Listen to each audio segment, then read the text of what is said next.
Hello again, art history students. So today for Unit 2, Lecture 2, we're going to talk about the art of the Aegean cultures and the art of Mesopotamia. The Aegean cultures are, there's a few things I want to let you guys know. So this is an island group culture, right? So all of these little islands together are kind of making up one larger culture. This group coincides or exists at the same time as the Mesopotamian cultures that we're going to talk about, and then also the ancient Egyptians. So just try to keep that in mind for the rest of this lecture and then the next lecture, that these kind of groups are developing at the same time. And the other thing I want to point out is these are the pre-Greeks. So we will talk about Greece in 2 lectures from now, I think. So this is kind of the pre-Greek culture, or the foundational culture of Greece. All right, there are 3 subcategories under the umbrella term, the Aegean cultures. I've broken them down for you. They are in a chronological order, but just for the purposes of this class and the test and whatnot, kind of go with the umbrella term, the Aegean. That's what I want you to remember and what I want you to associate. So those are the, again, the pre-Greek culture. If you encounter it on the test, just remember the Aegeans. So here we have some reclining female figures. There's a little bit of difference and then similarity between what we would have seen with something like the Venus of Willendorf. These are believed to be fertility figures. They have a slightly different shape, and they're obviously made out of different material from a different time frame, but they are believed to be fertility figures or used in a similar way. But there's also kind of an evolution that's happening. The Slavic people of the Aegean culture, right? So that's that kind of subcategory, are making a multitude of these in different ways. So it's not just about fertility and it's not just about hunting. This is a culture that's evolving and has many more needs and wants. It's not those like super basic survival that's happening.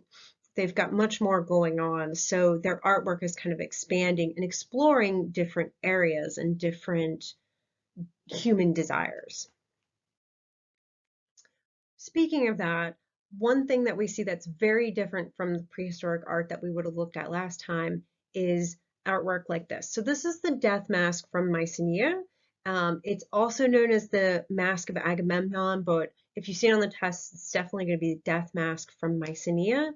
And what do we know about this individual? So this individual would have been very important, they would have been very wealthy, and that after they have passed away, there's this attempt to preserve their likeness, right? An attempt to preserve their face, not just an attempt to, preserve their deeds or something like that, right? When we looked at this kind of artwork in the past, there was this anonymousness. Think of the woman of Willendorf with the kind of squiggly face, and then all those stick figures that were represented on cave paintings. There was very much so this anonymousness to human beings. They did not have an individual identity. And here we see something very different from that. Not only is this preserving this image, it's trying to preserve it on the body, right? Laid right over top of the face of the person who's passed away. All right, the next place that we're going to look at, we're still in the Aegean cultures, is this ruins of the Palace of Knossos. So this palace was filled with frescoes. Frescoes are a type of painting that goes directly onto the plaster. So the plaster is like a architectural material, right? It's part of the wall. So this artwork cannot be removed from the architecture. You can't take it out of this palace and take it somewhere else, right? It's actually built into part of the building, and it's through that coloring of the plaster. So the visual culture of the people of this area, this is an island chain culture, or a group of islands, so they would have seen aquatic life. So that's part of their visual culture that they would know, and thus it's part of what they're representing. So on that note, we have this artwork, which will absolutely 100% be on the test, which is the bull leapers, right? So let's kind of break this down a little bit. We've got a couple things that we're maybe familiar with from art history and then some that we might not be. So just so you know, kind of this area, like all this blue that you see, there's chunks of the original plaster, and then there's kind of these areas that have been filled in a way so that we can see the whole image. This is something that archaeologists don't really do as much anymore. There was kind of this move, like we knew what this would look like and wanted to see it in its entirety, so they kind of reassembled it. So the bulk of what you're seeing is actually a like I guess a renovation, for lack of a better term. So that's just keep that in mind as you look at it, and as you might be thinking, why does it look like that? That's why.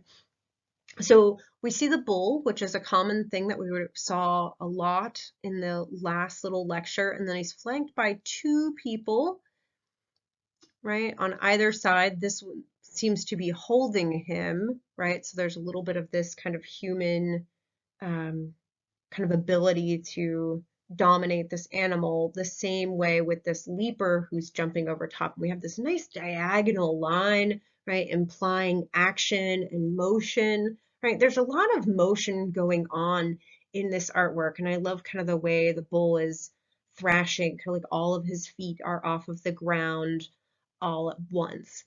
So again, we will see this artwork, you will see it on the test, and then we will see it next lecture just for kind of a comparison and contrasting. One other thing I want to point out, which you might kind of relay this to your own life. If you've ever seen the Disney movie Hercules, I don't know when it came out or anything like that, but if you notice, these people are all kind of represented, their body styles are represented with these kind of two triangles that come together. And if you watch that movie, the people in that movie have the same kind of body shape.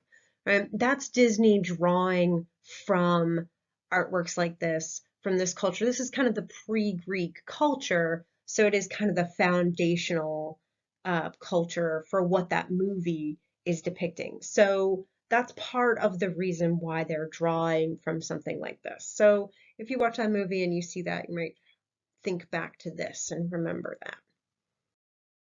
All right, so again, all art can tell us about what's important to a culture, but pottery can really give us a lot of information. So again, I said before that this is an island chain culture, and thus they would have seen a lot of aquatic life, and that's part of their visual culture, which is what they're representing on objects. Objects that are both important to them in a daily ritual way, like something like this stirrup jar, which was probably for wine, maybe fresh water, but more than likely wine, and then also in kind of the large architectural things that we see. So that visual culture is coming across in, you know, these fresco paintings and this kind of larger construction, and then also in these kind of everyday objects. Next, we're going to go to Mesopotamia, which is also known as the Fertile Crescent. This area is also sometimes called the cradle of civilization, just so we're kind of all on the same page. This is where we just were with the Aegean cultures, and then this is Mesopotamia here. This is current day Iran, Syria, and maybe a little bit of Turkey, or so. I'm not 100% sure how they're placed in there today, but mostly Iraq, right, is this area of the world.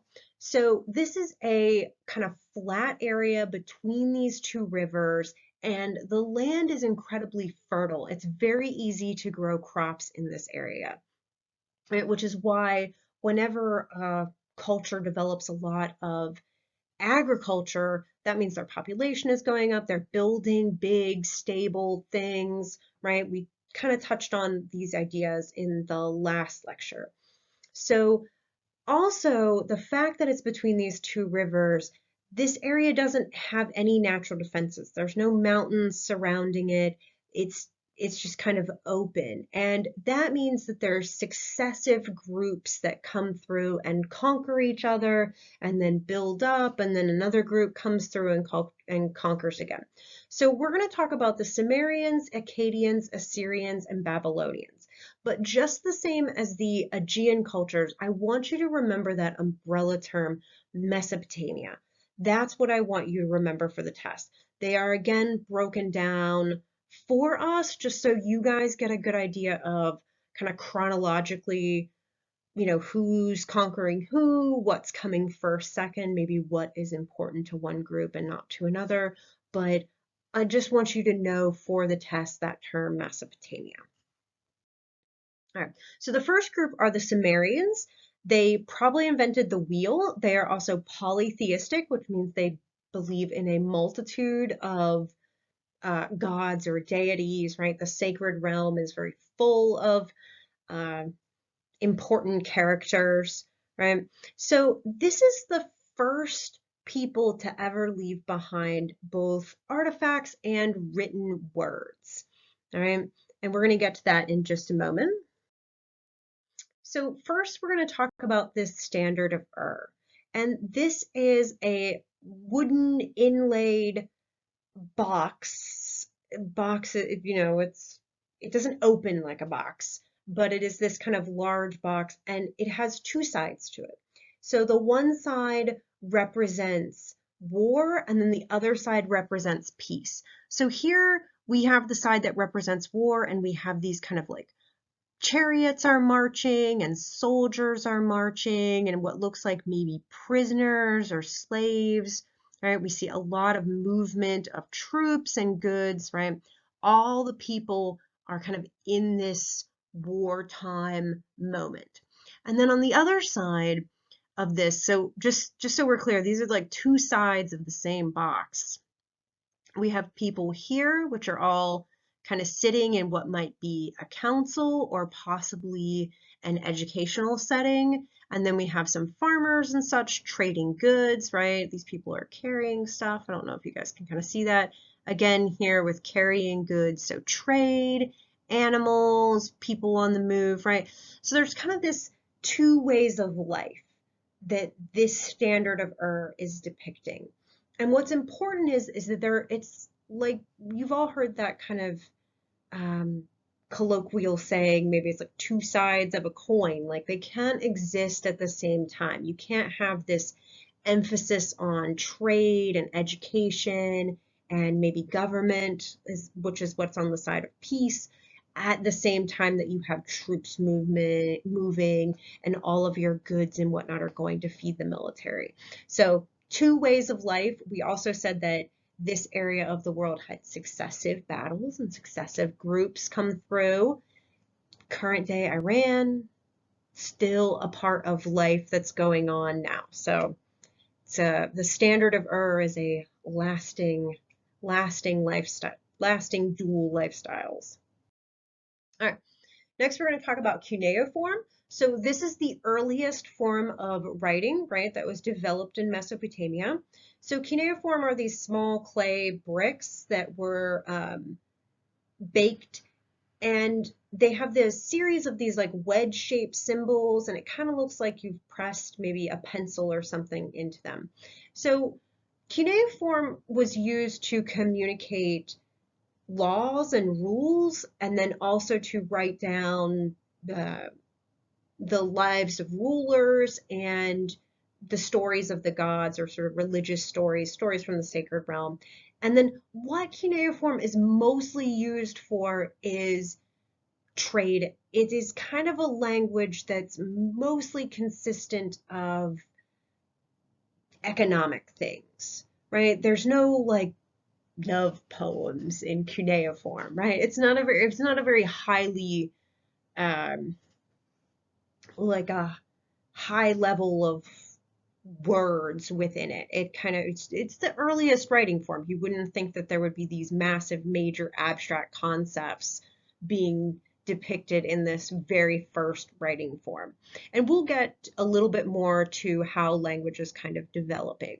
So this is the first written language, and you might want to know that for the test.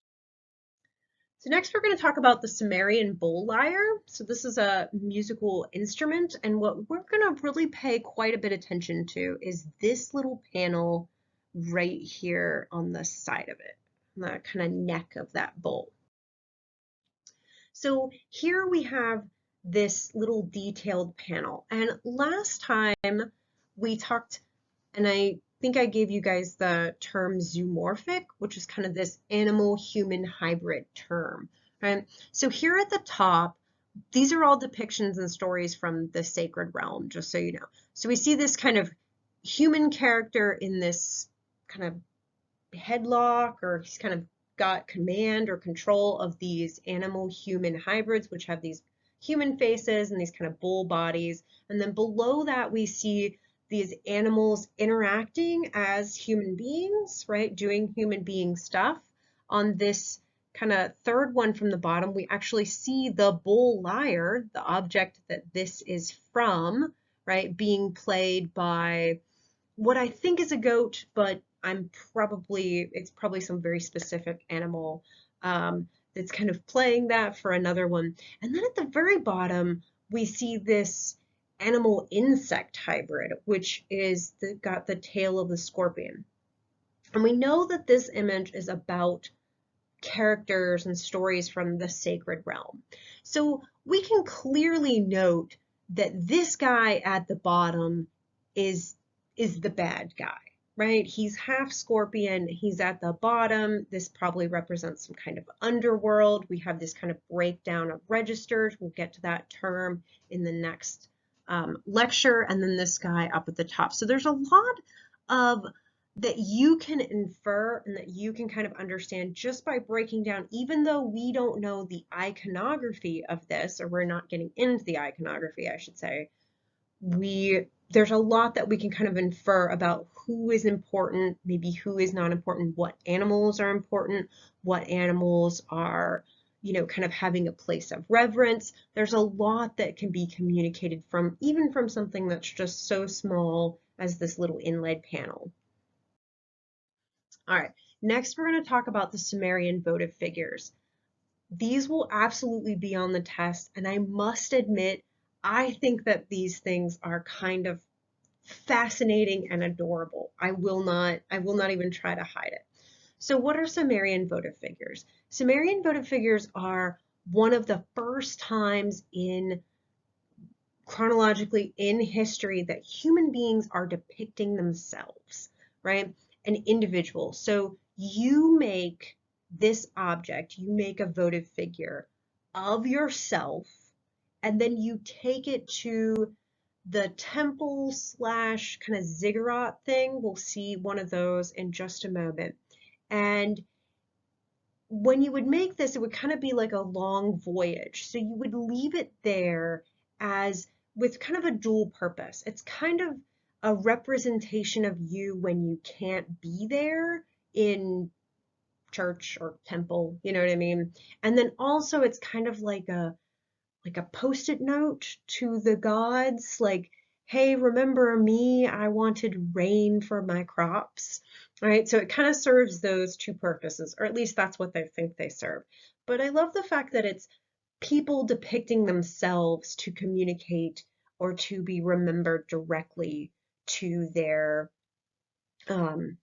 religious leaders, right? Their gods. Because we're going to see that that's going to change in history a little bit. That direct link to the sacred realm kind of gets interrupted in certain cultures at certain times. So I really love this kind of human beings depicting themselves for the gods to see. All right. Next group we're going to talk about are the Akkadians. They conquered the Sumerians.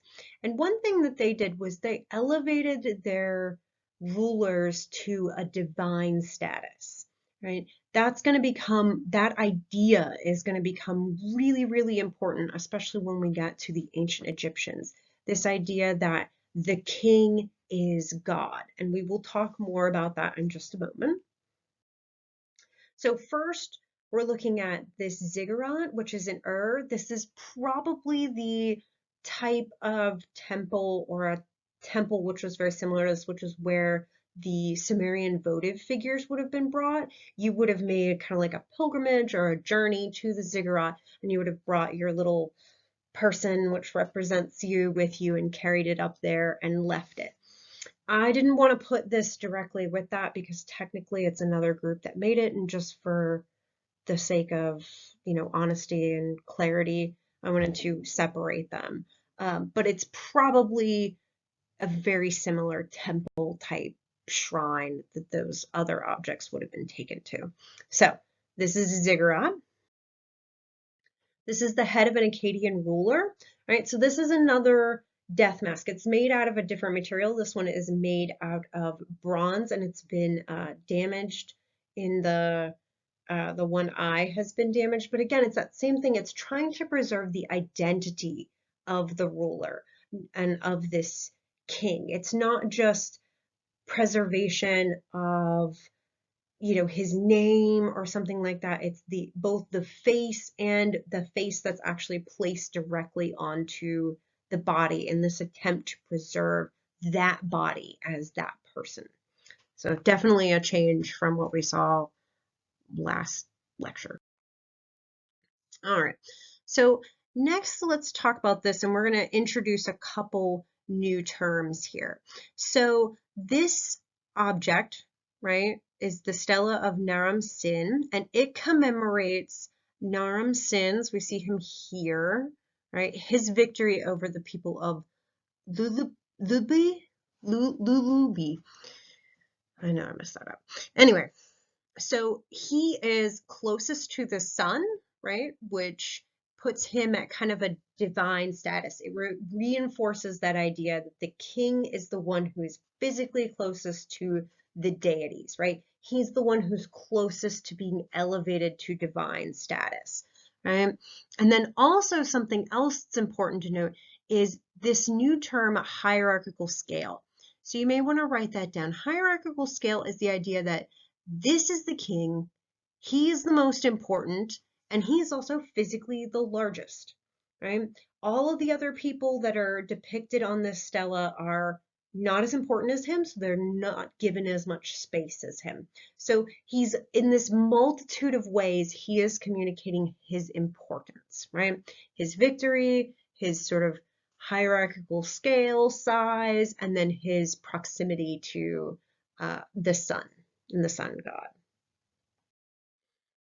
Okay, the next group that we're going to talk about are the Assyrians. The Assyrians create what are known as citadels. So at the very beginning of talking about Mesopotamia, we talked about how there's kind of no natural defenses, and this was kind of like a, just a series of military conquests. So a citadel is kind of like a multi-purpose building. It is both a temple, it is a palace, and it is also a fortified military, there's walls built up, right? So they used slave labor, probably from the people that they just conquered, to build these large citadels and walls. And we'll see when we get to the Babylonians, we'll see some of these walls. And then they covered these palace structures, right? These kind of citadel things in these relief sculptures showing scenes of battle and hunting. So this is one of those relief sculptures. It's kind of difficult to see in this image because of the way the stone is.